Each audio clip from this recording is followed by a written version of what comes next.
wabarakatuh. Yang saya hormati, saya muliakan seluruh bapak-bapak, ibu-ibu yang hadir tanpa kecuali.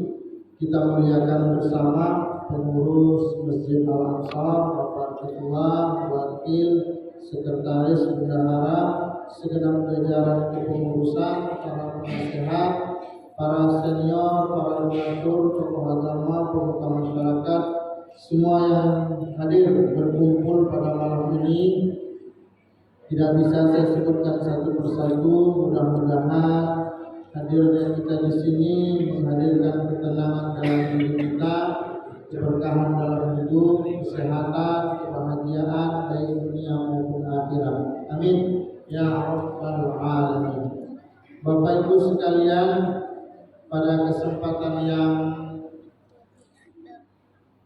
singkat ini saya akan menyampaikan satu materi, yaitu anjuran zikir bersama setelah sholat. Kita kaitkan nanti dengan hukum berselawat, bertasbih di antara dua rakaat sholat tarawih yang kita lakukan, karena hukumnya tidak terlalu berjauhan ya. Di dalam ajaran kita Ahlus Sunnah wal Jamaah, salah satu yang dianjurkan sesudah sholat itu adalah zikir bersama. Zikir jahar, menyelaraskan suara bersama-sama, berjamaah. Salah satu hikmahnya, saya belum sampaikan hadisnya, salah satu hikmahnya itu juga melatih generasi-generasi kita yang belum bisa berzikir. Ada orang, ada anak muda, ada bapak-bapak, ada anak-anak yang memang belum terlatih zikir sehabis sholat. Di mana dia dapat zikir itu? Dengan dia datang ke masjid lah. Lewat apa? Lewat suara imam itu zikirnya terdengar.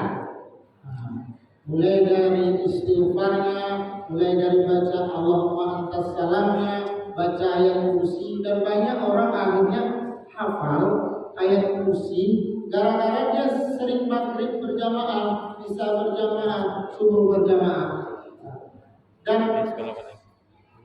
ibu-ibu yang sholatnya di rumah itu secara umum pasti bahagia mendengar dari masjid itu suara zikir. Ya namun dari masjid ini terdengar suara zikir, subhanallah, subhanallah, subhanallah, subhanallah, subhanallah, alhamdulillah, alhamdulillah, alhamdulillah, alhamdulillah. Atau suara-suara tahlil misalkan, la ilaha illallah, la ilaha illallah. Itu senang tidak Bu kedengaran dari rumahmu? Oh Bu, senang tidak? Senang. Saya, masjid kami kadang zikir, kadang tidak. Pulang ke rumah habis sholat subuh dari masjid-masjid lain terdengar zikir. Saya pribadi merasakan kenikmatan, kebahagiaan mendengar orang berzikir di masjid itu ya. Jadi hikmahnya sangat banyak. Tetapi kita baca yang pertama, dalil zikir yang pertama. Dalil zikir yang pertama yaitu sabda Nabi kita Muhammad sallallahu alaihi wasallam, dan ini juga diceritakan oleh sepupu Nabi Ibnu Abbas, Abdullah Ibnu Abbas. Dalam riwayat Imam Muslim ini diceritakan juga an Ibnu Abbas radhiyallahu anhu qala kuntu a'rifu intidhar salati Rasulillah sallallahu alaihi wasallam bit takbir. Wa an Ibnu Abbas radhiyallahu anhu, dan dari sahabat Nabi yang bernama Ibnu Abbas, Abdullah Ibnu Abbas, semoga Allah meridhoi keduanya, beliau dan ayahnya, anna rafa sawti bizikri hina yansarifun nas minal maktubah kana ala ahli Rasulillah sallallahu alaihi wasallam. Ini dalil yang pertama bahwa kata beliau sesungguhnya mengeraskan suara dengan zikir selesai sholat itu sudah ada di zaman Nabi Muhammad sallallahu alaihi wasallam. Kalau tidak, dari mana sahabat Nabi itu tahu zikir Nabi? Jadi mengeraskan suara itu sudah ada di zaman Nabi, tapi tidak pakai ini. Waktu itu belum ada, tidak sekeras ini suaranya, tidak selantang ini, karena belum ada lagi. Keras. Yang menceritakan siapa? Sahabat Nabi yang bernama Ibnu Abbas. Ibnu Abbas ini selain sepupu Nabi, dia itu adalah kibar sahabat. Dia ulama di kalangan para sahabat. Jadi bukan sahabat biasa saja. Ada sahabat itu pedagang, ada sahabat itu ahli ilmu, ada sahabat itu profesinya lain-lain. Jadi termasuk ulama yang pendapat yang menjadi rujukan adalah Abdullah ibnu Abbas. Ini beliau yang sebutkan bahwa zikir bersama setelah sholat itu ada pada zaman Nabi kita Muhammad Sallallahu Alaihi Wasallam. Waqala, dan beliau menambahkan, kuntu a'lamu iza insarafa bizalika iza sami'uhu. Kata beliau mengatakan, saya mengetahui bahwa mereka telah selesai melaksanakan sholat ketika saya mendengarnya. Mendengar zikir bersama. Jadi setelah beliau mendengar zikir bersama, akhirnya beliau tahu bahwa sholat itu sudah selesai. Ini dalil paling kuat dari mazhab Syafi'iyah. Pendapat Syekh Ibnu Utsaimin tentang zikir bersama sesudah sholat. As-su'al, ada orang bertanya kepada beliau, ma hukumur shawti bizikri akibat sholatil maktubah. Wahai Syekh, kata orang bertanya kepada Syekh Utsaimin, apa hukum mengangkat suara, mengeraskan suara setelah sholat fardu? Maksudnya berzikir sesudah sholat. Syekh beliau menjawab, sunnatun, hukumnya sunnah. Ini yang mengatakan pembesar kawan-kawan salafi. Jadi Syekh Utsaimin ini pimpinan dari salafiyah yang mengaku salafiyun tersebut.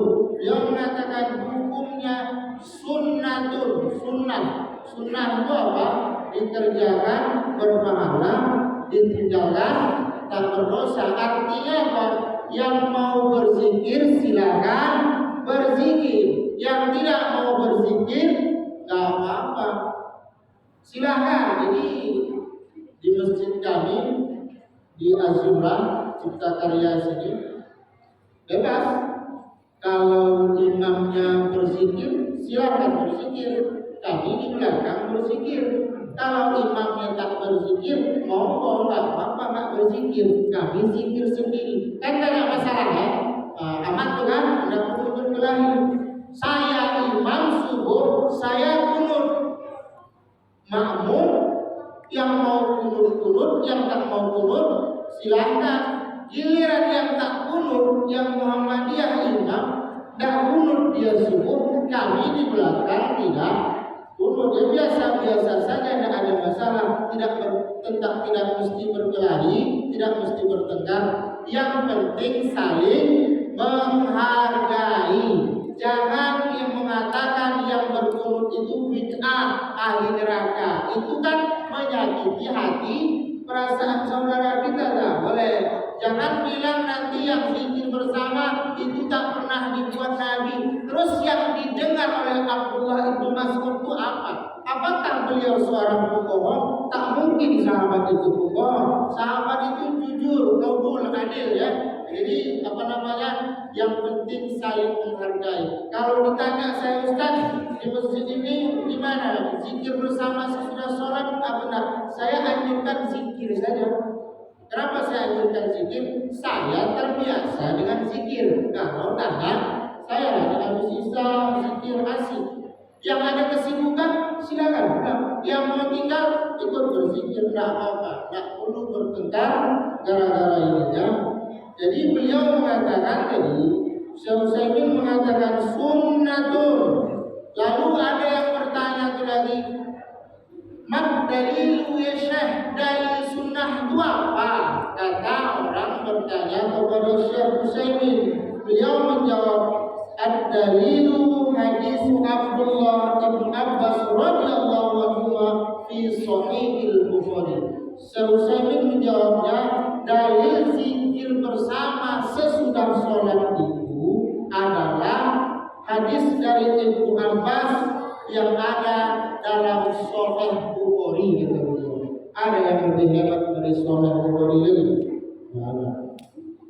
Lalu beliau membacakan hadis ini tadi.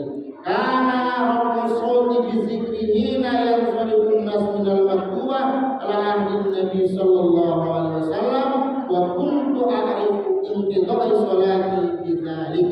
Itu kata Abdullah bin Mas'ud dalam kitab Sahih Bukhari. Itu dalil, dua dalil. Saya tambah satu dalil lagi Bapak Ibu sekalian, cukup tiga saja, baru kita masuk ke yang berikut.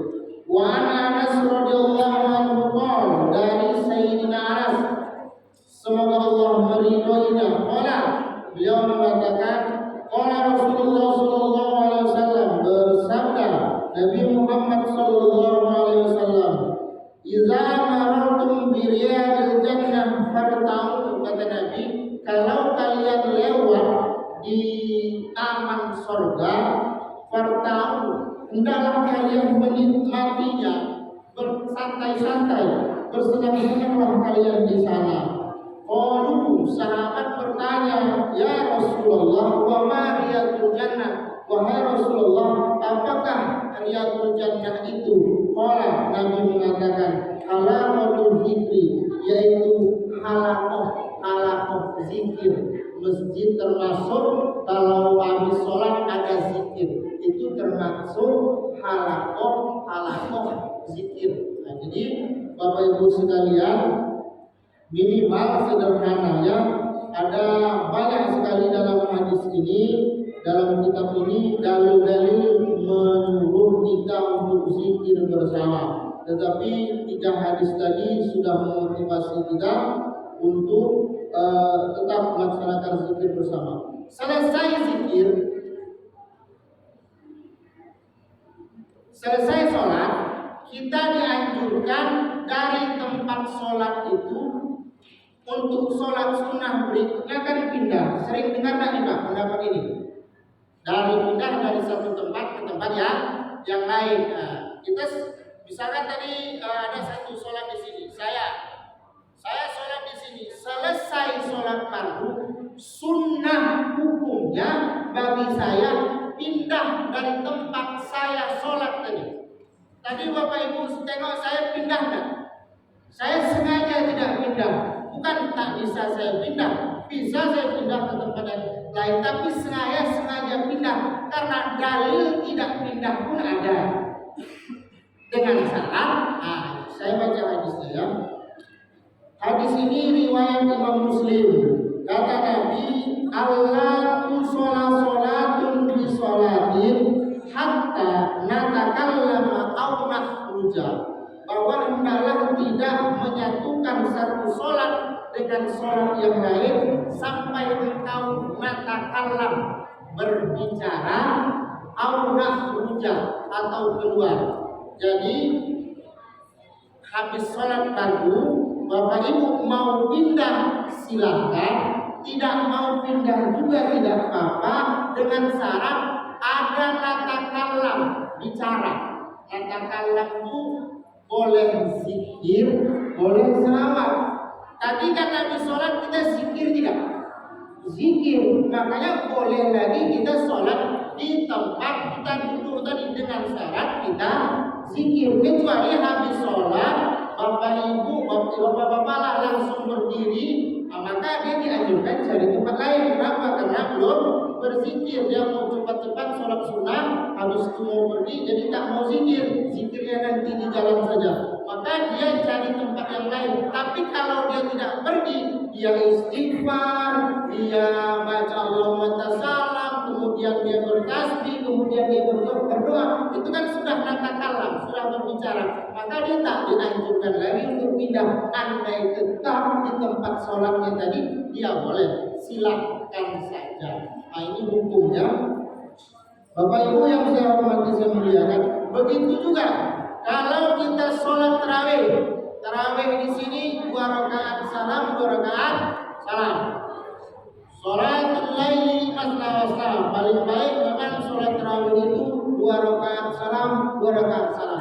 Andai 4 rakaat sekali salam pun boleh. Cuma yang paling utama memang kata Nabi, sholat malam itu dilakukan 2 rakaat salam, 2 rakaat salam. Itu paling baik. Mana tahu ada Bapak Ibu yang mau sholat tasbih, biasanya ada sholat tasbih ibu-ibu yang agendakan di sore hari, mungkin bulan Ramadan, mungkin bulan Sya'ban atau bulan-bulan yang lain, itu biasanya dilakukan pagi atau jam 2. Kalau sholat tasbihnya siang, lakukan 4 rakaat sekali salam.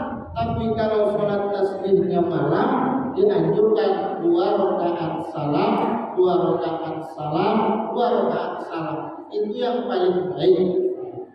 Jadi tarawih kita nih, tarawih 2 rakaat, kan udah selesai sholat kita nih. Seharusnya kan kita pindah. Sunnahnya kan gitu tuh, pindah dulu ke tempat lain. Buktinya kita dari salam, dari takbir, mulai dari rakaat pertama sampai selesai rakaat 8 rakaat, sampai selesai mungkin 3 rakaat, pindah nggak kita dari tempat kita? Pindah nggak? Nggak pindah. Seharusnya pindah. Kenapa tidak mesti pindah? Karena ada tasbih, ada selawat di antara 2 rakaat tersebut. Subhanal malikul qudus, subhanal malikul ma'bud, subhanal malikul mawjud, subhanal malikul hayyul ladzi la yanamu wa la yamut wa la yamutu abada, subuhun qudusun rabbul malaikati wa ini kan tasbih ini kan. Allahumma sholli ala sayyidina Muhammad, salawat. Allahumma sholli ala sayyidina maulana nabiyina wa habibina wa syafiina wa zurina maulana Muhammad. Itu kan kalimat thayyibah semua, kalimat baik semua. Maka kita tak perlu pindah. Buktinya apa? Kita kan tak pindah-pindah. Anda pindah kan kacau juga. 2 rakaat bergeser makmum, 2 rakaat bergeser makmum lagi. Maknya ini kan 2 rakaat bergeser kan.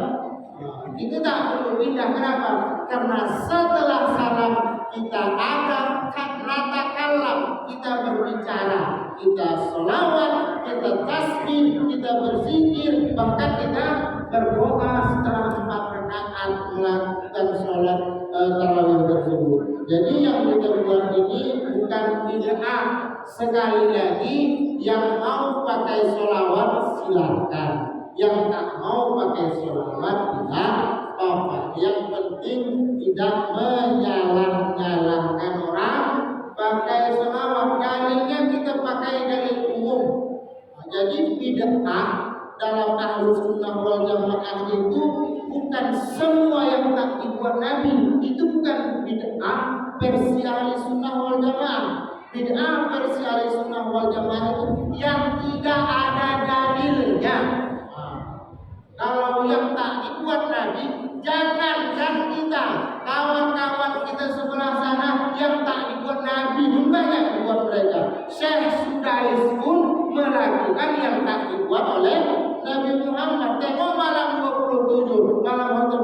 Kan ada 2 hotel Quran ketika sholat tarawih yang tarawih. Ini banyak yang tak dibuat itu. Jadi ukuran bid'ah itu hanya kita tak bisa duduk. Tak bisa duduk Pak. Kenapa? Karena definisi bid'ah kita dengan definisi bid'ah kawan sebelah beda. Makanya titik temunya tidak ada. Yang harus kita lakukan apa?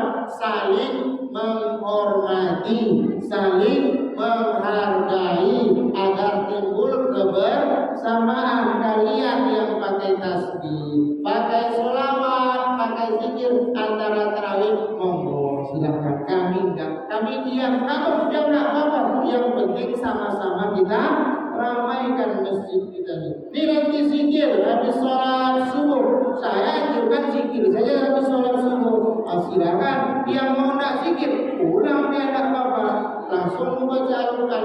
Ya zikir juga di rumahnya lewat baca Al-Quran. Maksudnya apa? Kita seperti yang dikatakan guru-guru kita lah. Kita sepakat, kita saling menghormati pada perkara yang kita tak sepaham. Itu yang penting ya, agar jangan Islam ini terpecah-pecah di antara kita.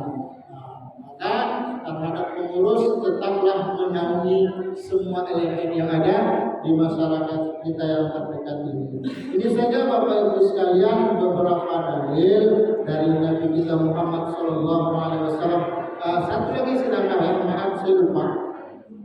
Nanti ada yang mengatakan berarti ingkar Al-Quran lah kata mereka, bahwa Al-Quran mengatakan jangan zikir itu suaranya keras-keras. Kan ada di Al-Quran itu ya.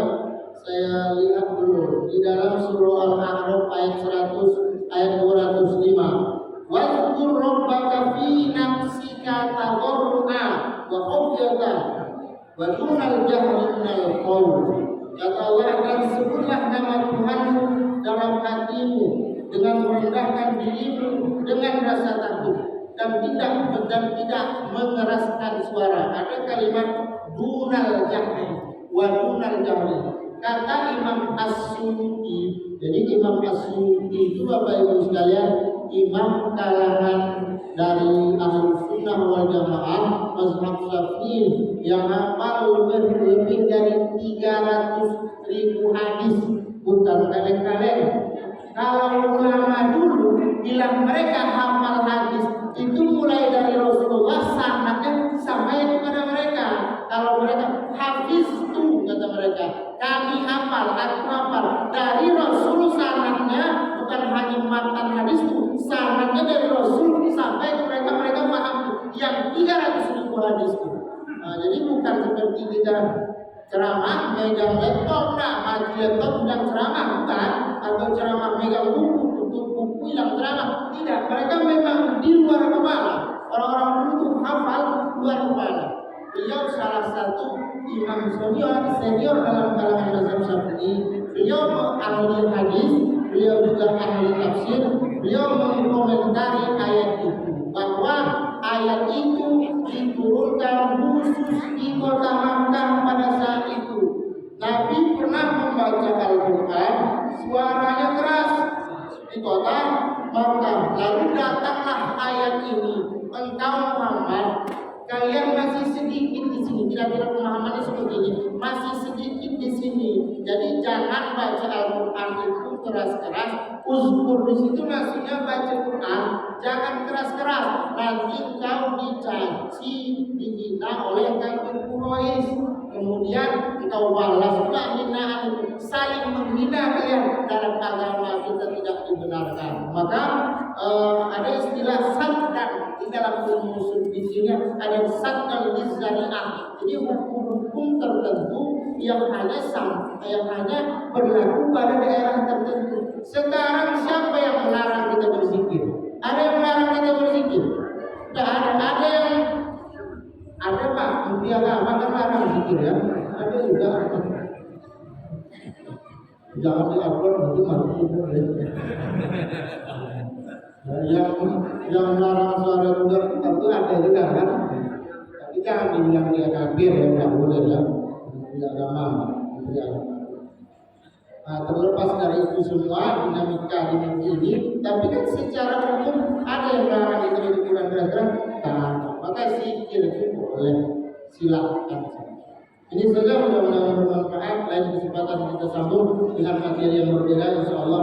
Assalamualaikum warahmatullahi wabarakatuh.